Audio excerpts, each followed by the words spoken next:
Já estamos de volta e o nosso comentarista, o Ney Gonçalves Dias, fala agora sobre os 2 brasileiros presos suspeitos de planejar ataques terroristas no Brasil. Eles foram recrutados pelo grupo islâmico Hezbollah.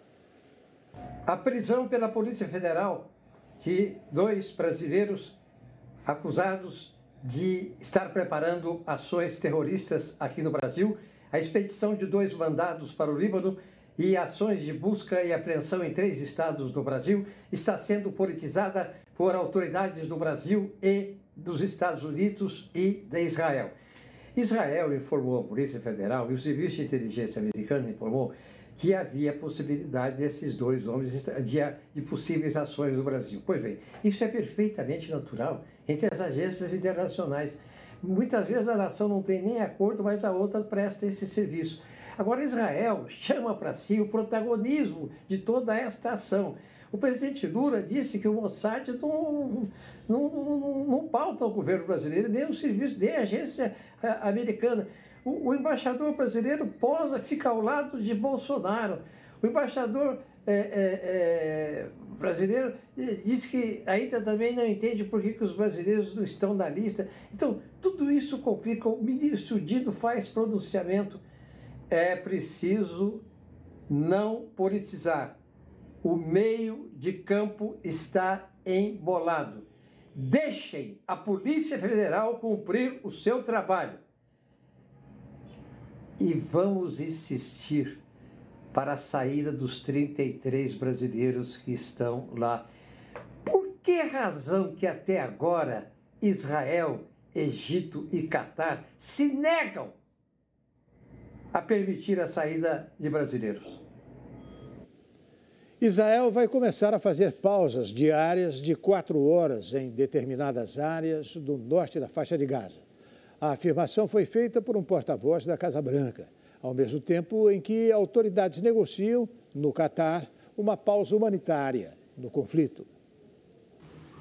A Casa Branca anunciou nesta quinta-feira que Israel vai começar a fazer pausas humanitárias em Gaza, que serão anunciadas com 3 horas de antecedência em determinadas áreas da faixa de Gaza. No mesmo dia, o presidente Joe Biden afirmou que não há possibilidade de cessar fogo no território palestino.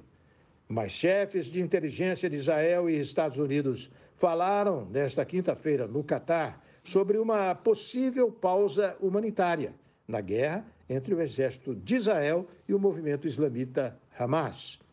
As informações foram dadas à AFP por uma autoridade envolvida com o assunto sob condição de anonimato.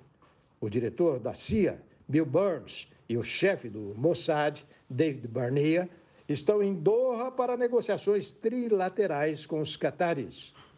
Eles dialogam sobre os detalhes de uma possível pausa humanitária, que resultaria na libertação dos reféns e a entrada de mais ajuda em Gaza. O responsável garantiu que nos últimos dias as negociações avançaram rumo a um acordo. Mas um comandante militar israelense afirmou que não há uma crise humanitária na faixa de Gaza. Lembrando que são mais de 2 milhões palestinos isolados em um território bombardeado sem trégua. Sabemos que a situação civil na faixa de Gaza não é fácil. Sabemos que existem muitos desafios. Sabemos que existem muitas dificuldades, mas posso dizer que não há crise humanitária na faixa de Gaza. Estamos em guerra, não começamos esta guerra. O Hamas escolheu abrir a guerra. A declaração contraria os apelos feitos pela ONU, OMS e líderes de vários países que pedem a criação de corredores humanitários e o envio de ajuda ao território palestino. Também nesta quinta-feira, começou em Paris uma conferência de ajuda humanitária para Gaza, com a presença do presidente francês Emmanuel Macron, que pediu um cessar-fogo. No fim de outubro, a Assembleia Geral da ONU aprovou uma resolução não vinculante que pedia uma trégua humanitária imediata e duradoura na guerra. O texto foi aprovado por cerca de 50 países que chegaram a um consenso sobre a crise humanitária no enclave palestino. As terríveis memórias do ataque realizado pelo Hamas no dia 7 de outubro ainda estão vivas para os moradores do kibbutz de Be'eri, a menos de 5 quilômetros da faixa de Gaza. Mas, aos poucos, os habitantes tentam retomar a rotina. A gráfica, que é considerada o coração deste kibbutz no sul de Israel, voltou aos trabalhos. Depois do horror de 7 de outubro, um pequeno sinal de retorno à normalidade. As máquinas de impressão voltaram a rodar em uma importante gráfica no kibbutz israelense de Be'eri. Nós sabemos que essa gráfica é o coração desse kibbutz e de sua população.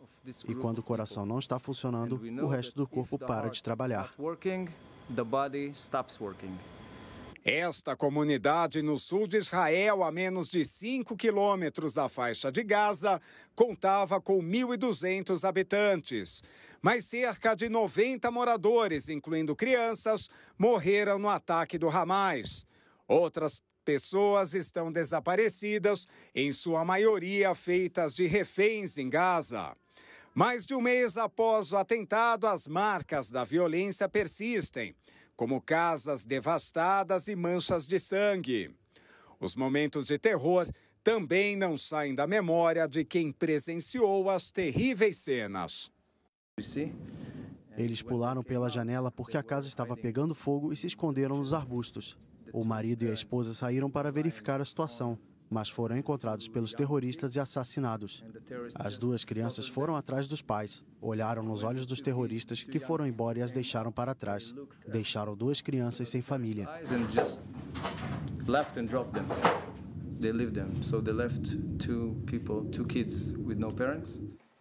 Aos poucos, a população do kibbutz tenta voltar à rotina. Fundada em 1950, a gráfica é a maior de Israel, contando com 400 funcionários, entre eles 150 moradores do kibbutz, o que a torna uma das maiores empresas da região. Nela são impressos inúmeros documentos oficiais. Eu me sinto muito bem por retornar ao trabalho. É melhor do que ficar em um hotel lotado, com pessoas se amontoando. Vir trabalhar é uma sensação de liberdade, apesar de ainda haver perigo pelos mísseis lançados contra nós. A reabertura da gráfica encorajou outros estabelecimentos da região. No início de novembro, os membros do kibbutz também retomaram trabalho no campo, incluindo a colheita de mangas e abacates. De Be'eri é possível ouvir os bombardeios israelenses à faixa de Gaza. O primeiro-ministro de Israel, Benjamin Netanyahu, prometeu aniquilar o Hamas em uma guerra que ainda parece distante de ter fim. O exército israelense bombardeia o enclave palestino sem interrupções desde o dia 7 de outubro, quando membros do Hamas realizaram um ataque mortal que deixou mais de 1.400 mortos no sul de Israel. Os bombardeios contra a faixa de Gaza deixaram mais de 10 mil mortos, entre eles mais de 4 mil crianças. A região é alvo de um cerco por parte de Israel, que bloqueou o fornecimento de água, alimentos e combustíveis. A ajuda humanitária entra a conta-gotas no território palestino. E em instantes, os 26 anos da Agência Nacional de Telecomunicações. A Anatel reafirma seu protagonismo no setor com evento realizado em Brasília. O Brasil News vai voltar daqui a pouquinho. Até já.